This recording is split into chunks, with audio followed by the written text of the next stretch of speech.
Bonjour, bonsoir. On va commencer un cours de la chirurgie cardiovasculaire qui va s'intéresser à l'AOMI. L'AOMI, c'est quoi? C'est l'artériopathie oblitérante des membres inférieurs. Donc, nous allons voir quelques notions importantes concernant cette atteinte ainsi que comment la traiter. Parce qu'il faut savoir que l'AOMI, notamment, on la stadifie. Il y a des classes. Et en fonction de la classe, le traitement va varier. Avec le traitement le plus sombre étant quoi? دراري؟ نعم. Ouais, شنو غنديرو في اخي بالتريتمون؟ نقطعوا ليه amputation, رجليه. L'amputation. غنقطعو amputation, ليه رجليه. gangrène. Mais le meilleur traitement qu'on espère avoir, c'est de prévenir. Et donc avant d'atteindre ce stade. Donc comme définition, c'est une obstruction partielle ou totale d'une ou plusieurs artères du membre inférieur. Donc, soit il peut être d'origine emboligène, ça veut dire qu'il y a eu un thrombus quelque part et il a migré jusqu'au membre inférieur et il a obstrué brutalement, ou bien il y a une plaque d'athérosclérose qui se constitue au niveau de l'artère fémorale, par exemple, l'artère iliaque externe, etc. Et donc, c'est un grand problème de santé publique. Pourquoi?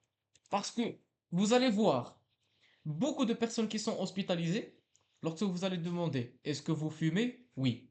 Est-ce que vous avez une dyslipidémie? Oui. Est-ce que vous êtes diabétique? Probablement oui. Et donc, ce sont quoi, donc, ce que je mentionne maintenant? Facteur de risque. Des Très facteurs de important. risque. Donc, il y a vraiment des facteurs de risque qui est très disséminés au niveau de notre mouchema. Donc, la gravité de l'artériopathie oblitérante, c'est le pronostic fonctionnel du membre. Parce que comme on a dit, le patient peut carrément perdre sa jambe ou bien son pied. Donc vraiment, il faut être capable de bien diagnostiquer ces lésions à un stade surtout précoce ou bien à un stade il y a déjà le risque d'embolie. Par exemple, donnez-moi une pathologie, un risque d'emboliser le membre inférieur.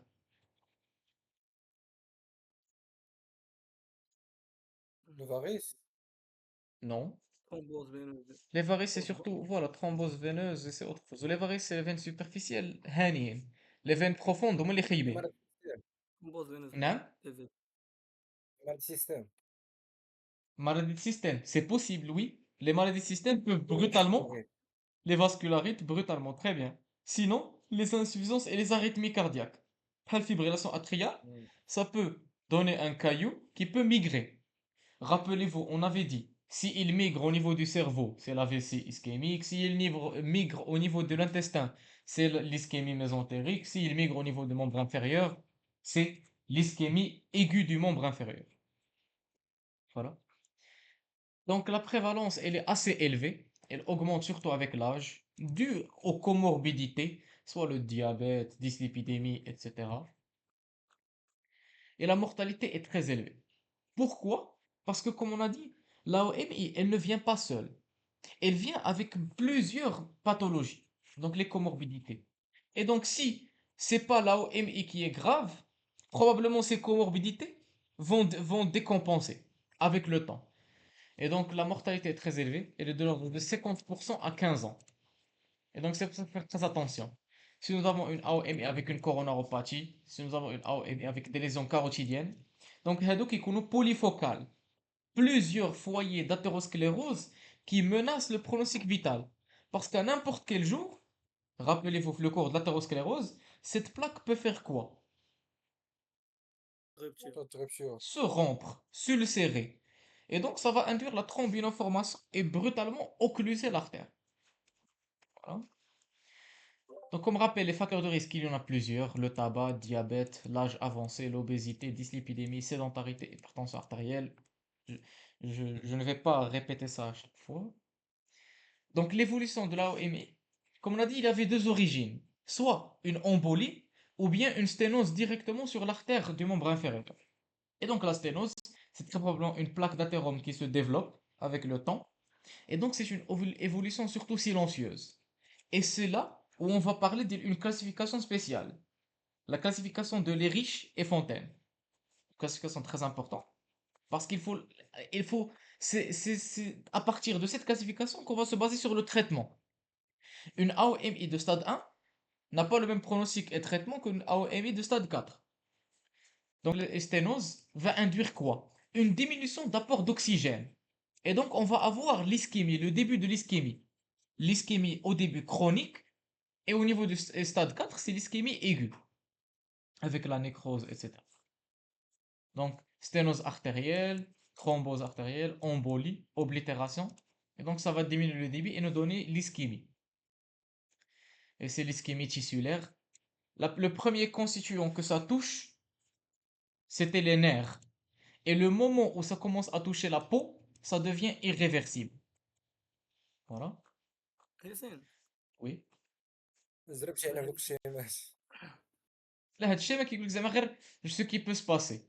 Donc, phénomène hémorragique intraplaque, thrombus d'apposition, donc inadéquation entre la consommation et les apports d'oxygène. Donc, كتبدا l'ischémie. Ouais, l'ischémie peut devenir aiguë, bien sûr, elle peut développer avec le temps, soit une sténose artérielle fausse من la plaque, ou bien une embolie جايه من بلاصه اخرى et qui va oblitérer le lit d'aval. Donc, هنا c'est ce qui évolue dès que la plaque d'athérosclérose. Et donc, l'évolution va induire au final une ischémie complète, une زعما anoxie زعما والو. حيت هنا على l'ischémie اللي كنا كنهضروا عليها في الاول c'est juste une sidération, c'est une souffrance tissulaire. Mais هنا c'est carrément مع الوقت غتولي une nécrose.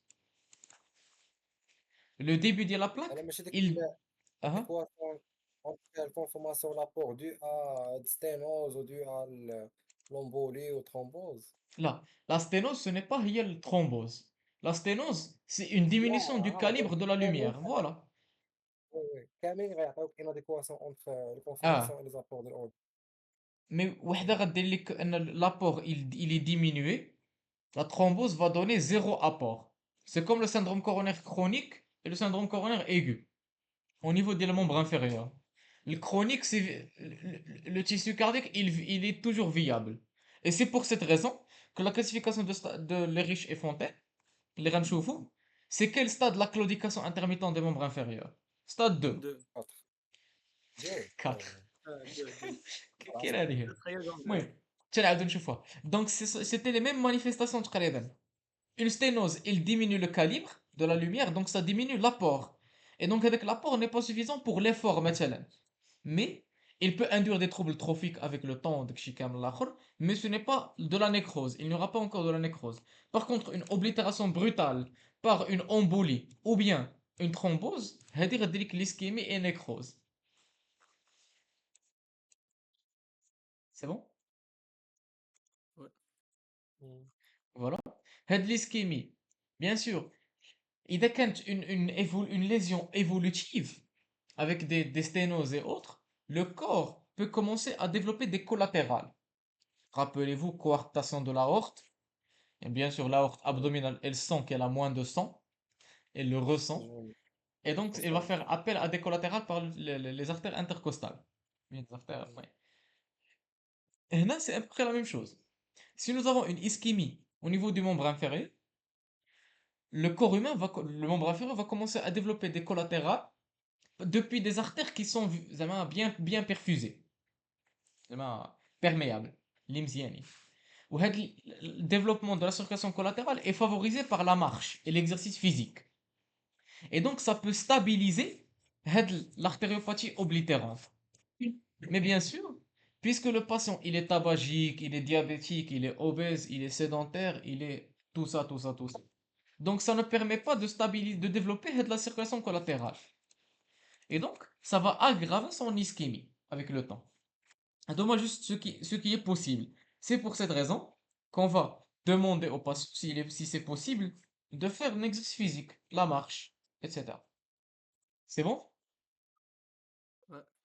Parce que cette circulation collatérale, elle peut être capable de perfuser le tissu qui normalement recevait sa perfusion par une autre artère qui est occluse, fermée. Et donc on sauve le tissu, autrement dit. C'est bon? Donc comment faire le diagnostic positif? Le diagnostic positif, ben là, deux choses. Qu'est-ce que vous allez chercher? D'abord, هنا, bien sûr, à l'interrogatoire, on va demander les antécédents, les facteurs de risque cardiovasculaire, tout ça. Mais à l'étape clinique, comment vous allez trouver l'artériopathie? Deux choses. Le pouls Le diminué, pouls, donc à la Ouais. palpation, on va chercher le pouls. Le pouls, il peut la être douleur. absent ou bien diminué, filant. Deuxième chose, Douleur. يكون rouge chaleur ou douleur. rouge, douleur, chaleur, non. هذه surtout Non, يقول non. لك thrombophlébite, Ouais, inflammation, ouais. Parce qu'on prend au frigo. Douleur à la marche. douleur à la marche. هذه غتكون في l'interrogatoire, oui. Non. تبقى تقلب عليها. S'il est stade 2, mais s'il est stade 1, comment le trouver? Ah ouais, le pouls, Douleur. il est manquant. Mais quoi d'autre? Le pouls, il est manquant, ça veut dire quoi? آه سميتو الدم كيدوز ان اللي عندك بلوكاج. الدم ما كيدوش مزيان. Donc la pression est basse. امم Et donc comment on va la trouver? Tension عندي même. كتتين. حسب التونسيون. اه الكاتيتير تقول لي مشيتي نسيتو التونسيون. اش زيرو فيه اباري ستيت. التونسيون عبر ليه رجليه ومع ايديه. On l'appelle quoi cette notion? ها اش قلتي؟ Donc on va mesurer la pression à la cheville et au niveau de la main. هذيك عندك البي اس الاندكس. L'index de pression systolique, très bien. Donc il y a la البي اس deuxième chose. Donc bien sûr, عندكم la pression à la cheville, comment il va être? Très basse. ضابطه. Donc il va être abaissé. Donc donne-moi les deux صفر moyens فاصلة pour faire le ثلاثة diagnostic. وصفر ثلاثة وقيلين. 0.9 نعم. انا. صفر فاصلة 0 تسعود باقي. وصفر ثلاثة. اي 1.4, voilà, très bien. سلام. Donc les signes fonctionnels, claudication intermittente, elle est de type crampe. On va lui demander un périmètre de marche. Et bien sûr, la douleur, c'est comme l'angor chronique, l'angor stable. Donc elle cède en quelques minutes après l'arrêt de l'effort. Et donc, elle peut être soit unie ou bilatérale, elle peut être au niveau de la fesse, au niveau de la cuisse, au niveau du mollet, au niveau du pied. Ça dépend de l'étendue. Est-ce que l'artériopathie oblitérante, elle siège au niveau de l'artère iliaque, l'artère fémorale, l'artère poplitée, etc. احنا غادي نهبطوا. Donc, sous-évaluer en raison de l'autolimitation à l'effort, bien sûr. Faut faire attention, les patients qui font l'artériopathie oblitérante, il va arrêter de marcher parce qu'il ne veut pas avoir mal. Donc, on ne peut pas vraiment savoir ce périmètre de marche facilement. Sinon, il peut présenter une douleur de décubitus. Douleur de décubitus, c'est autre chose. Stade 3, هذا. قولوا. 3. Donc, stade 3, c'est une ischémie permanente accompagnée, bien sûr, elle est surtout nocturne, et améliorée par la position des jambes pendantes au bord du lit. Donc, كيخلي الرجلين طايحين. Ou bien à la station debout, parce que الدم كيوصل للرجلين plus facilement. Elle est à type de brûlure. Elle n'est plus à type de crampe au niveau des orteils ou de l'avant-pied. Et le stade, il est surtout révélateur de la maladie. Faire attention. Un patient ne va pas consulter pour une claudication intermittente des membres inférieurs. Parce qu'il va se croire, ah, c'était juste quelque chose lié avec l'effort physique. Donc, si j'arrête l'effort physique, c'est bon, il n'y a plus de problème. Donc, c'est rare où il va consulter pour ça. Il va plutôt consulter pour le stade 3. Ou bien pire, le stade 4. Le stade 4, ouais, le trouble trophique et l'impuissance sexuelle. L'impuissance sexuelle, il faut faire très attention. Elle témoigne qu'il y a une atteinte au niveau de l'iliaque primitive. حيث l'iliaque primitive, rappelez-vous, il y a l'iliaque externe et l'iliaque interne. L'iliaque interne, هي اللي غدا le pelvis et les organes génitaux. Donc, si on a une impuissance sexuelle avec les douleurs décubitus ou les pieds ou des kamel, c'est une atteinte au niveau de l'iliaque primitive. Et il faut faire très attention. Les troubles trophiques, membres froids, pâles, ulcérés, etc. ياسين باش نشوف هذاك الريفيلاتريس هذيك améliorer par la position d'une jambe pendant.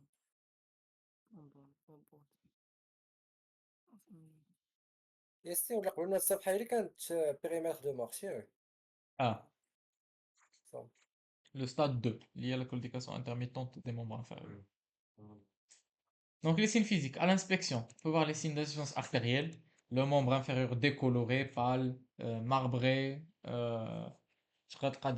des foyers de nécrose, des ulcérations, etc. Palpation, il faut chercher le pouls pédieux, le pouls fémoral, etc. L'auscultation, chercher un souffle. Donc voici la classification de Leriche et Fontaine. Stade 1 est asymptomatique, mais il n'y a pas de pouls.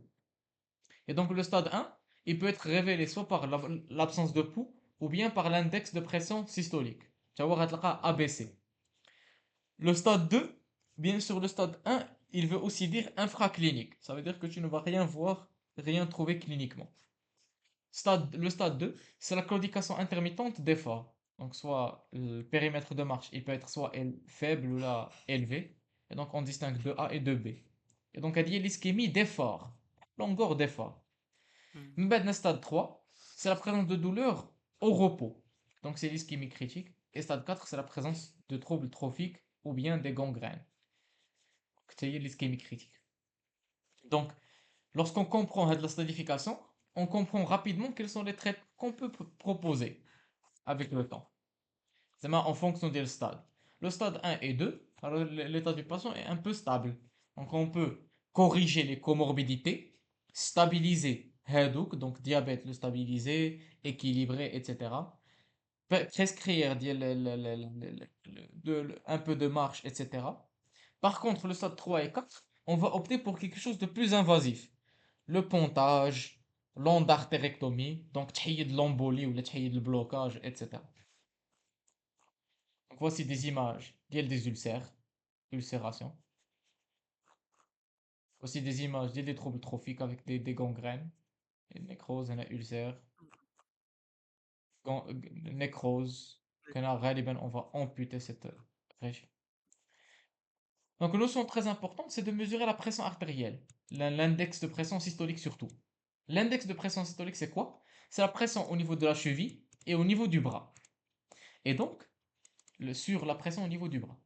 Et donc, la valeur, elle nous indique sur la différence entre la pression supérieure et inférieure. Si elles sont similaires, on aura des valeurs de l'ordre de 1. Donc la moyenne, la normale, elle se trouve entre 0,9 et 1,4. Sinon, dans le cadre d'une artériopathie oblitérante des membres inférieurs, la pression au niveau des membres inférieurs va diminuer. Donc c'est le numérateur qui va diminuer. Et donc cette inférieur. valeur va être basse. مم. Bien sûr, avec l'auscultation cardiaque, prise de la pression artérielle aux deux bras, etc. La recherche d'anévrisme, dissection aortique, auscultation cardiaque s'il n'y a pas d'insuffisance cardiaque, etc. Donc voici la mesure de l'index de pression systolique au niveau de la cheville, au niveau du bras, et voilà. Donc voici les valeurs de l'index de pression, et c'est ce que ça nous indique. Supérieur à 1,4 signifie des artères incompressibles, des artères très puissantes. La média calcose. La média calcose signifie des calcifications au niveau de la média. Et donc l'artère, elle résiste à la compression. Par exemple, entre 0,9 et 1,4, c'est la normale. Moins de ça, on a l'artériopathie oblitérante. Et donc en fonction de l'intervalle, on voit si c'est de mauvais pronostics ou de bons pronostics. Voilà. L'examen paraclinique. Le premier examen paraclinique qu'on va demander, c'est le Doppler. L'écho Doppler est très important. Pourquoi? Parce qu'il peut visualiser la plaque d'athérome, donc la lésion pariétale, artérielle, et s'il y a une calcification, une sténose intraluminale. Donc l'état de la plaque, présence d'un thrombus, et permet aussi d'étudier le débit, s'il y a un débit. Pourquoi c'est très important? Parce que la chirurgie qu'on va faire, elle tout dépend est-ce qu'il y a un débit ou non. Ou bien si la paroi est viable. La paroi est sauvable, on peut la sauver. Parce que si on a une paroi déchiquetée, ça ne sert à rien d'enlever le thrombus et que l'artère ne soit pas fonctionnelle. Vous comprenez un peu le ch'timouyim. Donc il faut savoir que si le patient il est prêt à profiter d'un pontage ou bien quelque chose comme ça, sinon on va directement opter pour l'amputation parce qu'on ne peut pas faire grand-chose. Voilà. Sinon, on peut demander l'angioscanner, l'angio-IRM ou bien artériographie. Il visualise les artères, l'aorte, etc. Et donc, il permet de voir quel est le type de blocage. Rappelez-vous, on pouvait voir deux types de blocage, soit cupuliforme ou bien de forme tchène.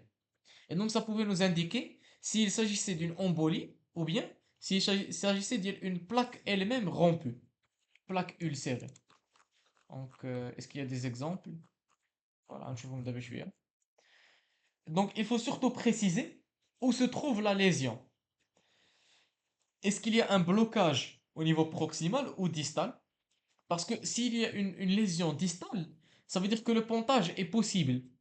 La base de l'artère, elle n'est pas bloquée. Donc, on peut court-circuiter le blocage, par exemple. Mais si le blocage est tout au début, donc l'artère iliaque مثلا externe, alors le pontage il doit se faire مثلا من l'autre artère iliaque. Alors, c'est pour cela il est très important de savoir où se trouve le siège, son étendue et l'importance de la circulation collatérale. Parce que si la circulation collatérale est riche, alors on peut laisser comme ça. Parce que c'est viable. Voilà. Et la qualité du lit d'aval. C'est quoi? Qu'est-ce que ça veut dire le lit d'aval? Fin بحال Oui. بحال هذا وقيلا كيدوي لو سون اللي غيكون من بعد ديك الترومبوس Les ياك vaisseaux liquénés menant la thrombus. Est-ce que les مم. vaisseaux après le thrombus sont en bonne qualité? Pourquoi? Ça rejoint le même raisonnement. Si on veut faire un pontage, si le lit d'aval est non fonctionnel, ça ne sert à rien. On va ouvrir, faire un pontage, il va représenter une ischémie et donc on va ouvrir et faire l'amputation. Il fallait que faire l'amputation dès le début. Donc c'est très important de savoir toutes ces notions parce qu'elles guident notre traitement chirurgical. Parce qu'on veut faire de notre mieux pour préserver le membre inférieur. L'amputation, راها سهلة, vraiment. Mais bien sûr, c'est difficile. C'est une décision lourde sur le patient surtout. Et donc c'est pour cela, il faut être le plus précis possible afin de savoir si on est capable d'épargner le patient une amputation. Donc un petit rappel de la vascularisation le membre inférieur. Donc nous avons l'aorte abdominale, l'artère iliaque commune, et interne, externe, interne désigné au pelvis et aux organes génitaux, externe désigné à la cuisse. L'iliaque externe va se diviser en trois. L'artère fémorale superficielle qui ne donne aucune branche collatérale et va donner l'artère poplitée. Et l'artère fémorale profonde qui va donner trois branches. Donc l'artère fémorale profonde va donner trois branches pour la cuisse, etc. Donc l'artère fémorale superficielle, elle ne va donner aucune collatérale pour le membre, pour la cuisse, et va directement passer en interne et devenir l'artère poplitée. L'artère poplitée, elle aussi, va donner trois axes vasculaires. Donc l'artère tibiale antérieure, l'artère tibiale postérieure et l'artère péronnière. Donc هاد ثلاثة. Et voilà. On va les artères du pied, etc. هادو بلا ما نسيتو راسك. المهم عقلوا على هاد la vascularisation حيت elle est un peu importante pour comprendre les traitements possibles. Donc voici un exemple de l'artériographie. Et comme vous le regardez ici, nous avons l'artériographie, ou bien donc le scanner. Oui. On visualise les vaisseaux. Et donc on trouve l'artère iliaque commune, qui va nous donner l'artère iliaque interne, et l'artère iliaque superficielle, externe superficielle. Et la externe va donner fémorale, superficielle, l'irrada ou aucune collatérale, jusqu'à devenir l'artère poplitée et donner l'axe de la jambe. Donc voilà. ومن بعد l'artère fémorale profonde c'est collatéral. زعما trois vaisseaux حتى هما. المهم pourquoi هادشي كامل c'est très important علاش on mentionne هادشي كامل حيت la décision thérapeutique de l'amputation elle vient si deux axes sur trois sont non viables ou là sont non perméables. Si deux axes vasculaires sur trois likénines sont non perméables, on va décider l'amputation parce que c'est difficile de traiter deux grosses artères bloquées. Voilà. Et donc, on a besoin de l'amputation. Donc, comment on va savoir où est-ce qu'on va faire l'amputation? On va aller voir. Bien sûr, il faut faire aussi le bilan des facteurs de risque. Glycémie à jeun, bilan lipidique complet, NFS, urée, créate, هذا surtout حتى le pré-anesthésie pour savoir s'il est prêt pour l'opération, etc. Bilan d'extension de la maladie athéromateuse. S'il est athéromateux, ça veut dire que très probablement il présente un autre foyer. Donc cherchez s'il n'y a pas une sténose supra-aortique, notamment carotide, etc. S'il n'y a pas d'atteinte cardiaque, etc. Et chercher le cancer, surtout s'il est tabagique, donc ORL, pulmonaire, etc. Donc هادو هما la conduite à tenir. ياسين. Oui, هاي باش نلاحظ اسمح لي. bien sûr. نسيت.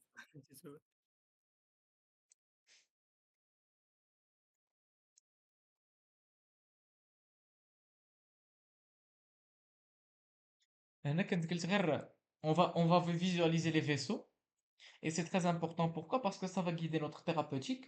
Donc c'était juste un rappel de la vascularisation du membre inférieur.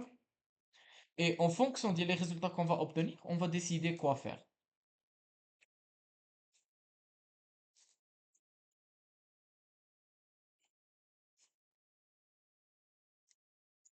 صافي اللحظة. Donc la cause la plus fréquente de l'artériopathie oblitérante, c'est la plaque d'athérome qui se constitue. C'est l'étude la plus fréquente. Sinon, il y a aussi la médiacale cause. Donc voilà, calcification d'une partie de l'artère, touche surtout les hommes diabétiques. Et donc voilà, l'origine elle reste inconnue, mais c'est facile. À partir de l'échographie, ça permet de voir une artère qui est hyper échogène, parce qu'il y a des calcifications. Voilà. من بعد كاين les artériopathies non athéromateuses, maladie de هاد السمية ischémie distale du passage jeune tabagique, maladie de Takayasu, c'est une vascularite des grosses et des moyennes artères, donc inflammation de la aorte ou bien l'artère pulmonaire, etc. Artérite radique, donc post-radiation, syndrome de l'artère poplitée piégée, qui est bloquée et fermée, les causes infectieuses, maladies dégénératives, maladies de système, toxiques, etc. Donc les étiologies, elles sont plusieurs. ياسين شنو هي ديك الأولى؟ Maladie de Hadi, c'est une ischémie برجر. distale du... Hmm. برجر. Oui, voilà. Il y a des diagnostics différentiels, oui. كنت تقول لي مالك؟ هذيك الإسكيميا انا كنت ما عرفتش تقول اش صاحبي، ماشي مهمه باش نعرفوا ان اوتر نيفو. أنا صحاب لي كنت كنتسناك تقول شي، أنا صحاب لي كنت شنو على قصر الحبيب شي عندي حاجة. ما نقول لك. أنا على قصر Donc شي les حاجة. diagnostics différentiels, ce sont les claudications d'origine neurologique, donc des neuropathies, اللي كيعطي الاحساس des douleurs. Alors elles ne sont pas d'origine vasculaire. Les origines rhumatismales, rhumatologiques, donc التوما يقدروا يديروها, des vascularites ou les myopathies. D'abord, il faut savoir, les vascularites peuvent donner l'artéropathie oblitérante et les vascularites c'est un diagnostic différentiel. Parce que la vascularite, on est la douleur lorsqu'il y a inflammation de l'artère, mais elle peut régresser. Et donc, nous n'avons plus d'artéropathie oblitérante. C'est bon? مم. Et les myopathies, ولكن l'atteinte du muscle. إذا ضروا le mollet, ça ne veut pas dire que qu'il y a une l'ischémie. Mohamed? هذيك الكلوديكاسيون نورولوجيك كيما على زعما راه لي نير ولا نير عطاك دولو Ah, كتحبوا زعما راه les nerfs qui sont malades. Les nerfs qui donnent cette sensation de douleur qui n'est pas d'origine vasculaire. Donc les formes cliniques, patient asymptomatique, donc le stade 1, كنديروا l'examen clinique, abolition du pouls, mesure de l'index pression systolique, et on trouve qu'il est artéropathie oblitérante. L'écho Doppler artériel permet de préciser la topographie des lésions et de chercher un anévrisme associé. Et donc ça fait, le stade 1, etc. Comme je vous ai dit, on va décider un traitement simple, donc équilibrer les facteurs de risque, etc. et le suivi. Sinon, le syndrome de Lurich, rappelez-vous, soit une obstruction complète du carrefour aortique, donc les artères, ou bien les artères iliaques communes, donc oblitération complète, soit من l'aorte, ou bien les artères iliaques communes. حيت هادوك هما اللي كيديروا لنا l'atteinte زعما sexuelle. حيت l'artère iliaque interne هي اللي كتمشي تماك via les artères honteuses et leurs branches caverneuses, etc. Donc les signes fonctionnels associent كما قلنا une claudication intermittente et l'impuissance sexuelle. Donc ça veut dire que l'origine est très haut située. Donc comment savoir où se trouve le blocage? Et à ce niveau-là, surtout si il est d'origine le carrefour aortique, il y aura abolition des deux pouls fémoraux bilatéralement. Mais si c'est une atteinte de l'artère iliaque commune, donc voilà, l'autre pouls contralatéral est toujours présent. C'est bon? إيه؟ نعم. نعم محمد. نعم. نعم. من بعد عندنا le blue toe syndrome. C'est quoi le blue toe syndrome? C'est une embolie très distale à partir d'une plaque. Et donc, كتمشي حتى للآخر كاع. Un petit orteil cyanosé, pétéchial et froid. Et donc, à leur recherche, où meningitis had l'embolie, on va trouver une plaque d'athérome quelque part. Donc, les pouls distaux, ils sont perçus. Bon, orteils souvent normaux. Mais had l'embolie distale, à partir d'une petite plaque ou d'une petite érosion spontanée ou déclenchée, elle peut être surtout iatrogène, anticoagulant, chirurgie cardiaque ou vasculaire. Et donc, il se peut qu'il n'y ait même pas de plaque malade à partir d'une plaque. Et donc, c'est pour cela on a seulement l'atteinte au niveau de l'orteil, il a été embolisé, mais les autres régions sont saines. Il n'y a pas de pathologie. Et donc, les pouls sont normaux et il peut régresser spontanément ou bien donner une nécrose cutanée superficielle. Fait que la région est embolisée. C'est juste une petite notion اللي تبقى توقع في notre pratique médicale. Surtout lors des interventions invasives, ça peut donner une embolisation, thrombinoformation au sein d'une artère et ça peut emboliser jusqu'à la partie terminale, toute terminale et donc donner de l'atteinte un petit orteil. C'est bon? دونك هنا الله يبان لك Oui. ان اون بلاك تقدر تعطيك ان امبول. Oui, bien sûr, là, il est mentionné في الأول. Mentionné que la plaque, elle peut subir soit une rupture ou la érosion. Érosion هي une petite واحد شوية كدير لك un petit caillou et هذاك le petit caillou il peut rester en place ou bien embolisé. Mais si la plaque subit une rupture, elle va se coaguler تماك غتبلوكا. Elle va donner un gros caillou. C'était les mêmes mécanismes اللي هضرنا عليهم في syndrome coronaire aigu ou chronique. ou اسمح لي aigu ST plus ou aigu ST moins. Voilà. Sinon, là où une forme particulière, c'est là où est du diabétique, qui maintenant elle peut être caractéristique d'une médiacalcose, avec surtout une association à une neuropathie sensitive et motrice. Rappelez-vous, les complications du diabète, comme les microangiopathies, les macroangiopathies et les polyneuropathies, les neuropathies. Donc, perte de la sensibilité. Donc, un diabétique, alors, il ne va pas consulter pour les douleurs. Il ne les ressent plus. Et donc, sa lésion va évoluer rapidement et voilà avec une moindre résistance à l'infection, les troubles trophiques, un taux d'amputation plus élevé. Les douleurs de décubitus sont rares parce qu'ils ne ressentent pas la douleur. Et les troubles trophiques sont le mode de découverte habituel. Parce que oui, mais qu'est-ce que c'est qu'il trouve que son pied souffre, il consulte. C'est bon? ياسين دابا هذا يسمع دابا سير اقول يسمع عصرت. دابا هاد الكون ديابيتيك ديما كتجي ميديكال كوز لا ماشي ديما شغل غير on peut اكثر trouver une اكثر médiacale cause très fréquemment assez fréquemment. دونك الميديا كالكوز ملي كتقيس الميديا هذيك لي زارتير ما كيبقاوش يديروا اون كونتراكسيون اللي كيخلي اللي كيفافوريزي زعما كيفافوريزي الديبو ديال هذاك يتفورمال واحد لومبو Je ولا ne لا sais بلاك pas اللي تيجي la conséquence de la médiacale cause pour être honnête. Voilà. علاش كاين عندك Yacine. موان دو ريزيستونس على الانفيكسيون؟ خونا diabétique أصاحبي. diabète immunodépression من دابخ وثاني حاجة diabète surtout non équilibré كيكون le sucre كتير في الدم donc les bactéries aiment le sucre. Donc pullulation bactérienne فيما بغيتي donc les infections à répétition diabète diabète. Donc l'évolution et les complications. Donc là, OMI, c'est une maladie grave. Pourquoi? Parce que c'est une maladie qui évolue progressivement sans régression. Ça veut dire que si on n'intervient pas, elle va très probablement évoluer vers la nécrose et les gangrènes. Et surtout le problème, ce n'est même plus la perte fonctionnelle. Les gangrènes et la nécrose peuvent induire carrément le décès par choc septique ou le donc voilà. Donc le pronostic est lié aux complications locales et surtout aux lésions associées. Et il faut faire attention, la OMI, elle ne vient pas seule.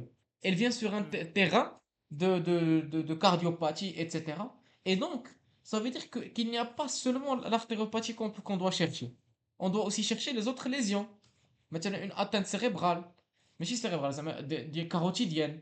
Donc là, elle dit que si elle évolue, c'est l'AVC, décès, etc.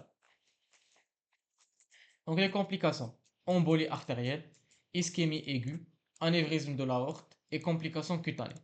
Donc embolie artérielle, par une petite rupture, ce qui va donner un petit caillou qui peut emboliser. اسمح لي ماشي petite rupture, une érosion ou bien ulcération. Sinon, l'ischémie aiguë, elle peut être provoquée par la rupture de la plaque d'athérome et donner un gros caillou. L'anévrisme de l'aorte et de ses branches, صراحة, je ne sais pas exactement pourquoi elles vont survenir, mais ça peut être une complication.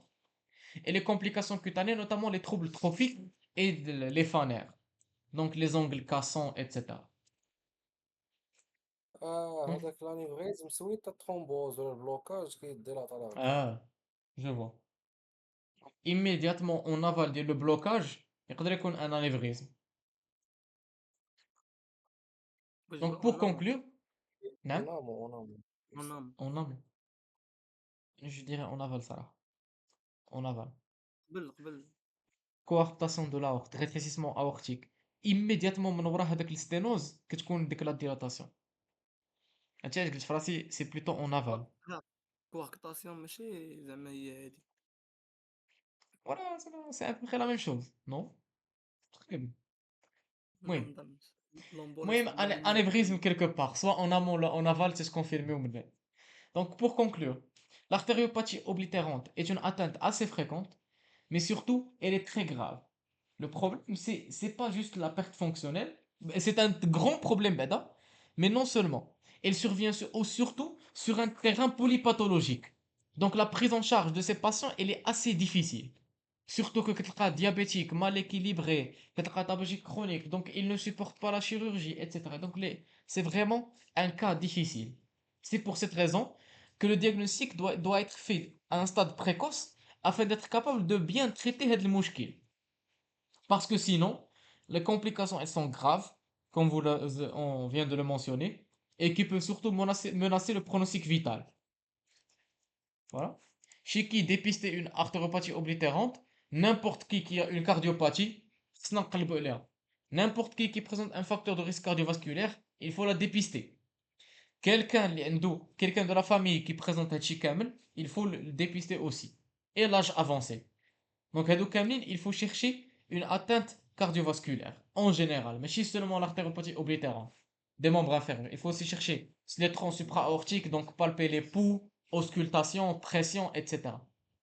Et donc, grâce à ces manœuvres, ou cette démarche, on sera alors capable de bien dépister les lésions et de les prendre en charge précocement. Et ainsi éviter les complications graves. Parce que, figurez-vous, l'artériopathie oblitérante, ce n'est pas une maladie aiguë, c'est une maladie chronique. C'est pour cela que la prise en charge est assez lourde. Ce sont des patients qu'on doit suivre. C'est bon? Voilà. C'est tout concernant la première partie de l'artériopathie oblitérante. Maintenant, nous allons passer à la deuxième, qui fait le volet traitement.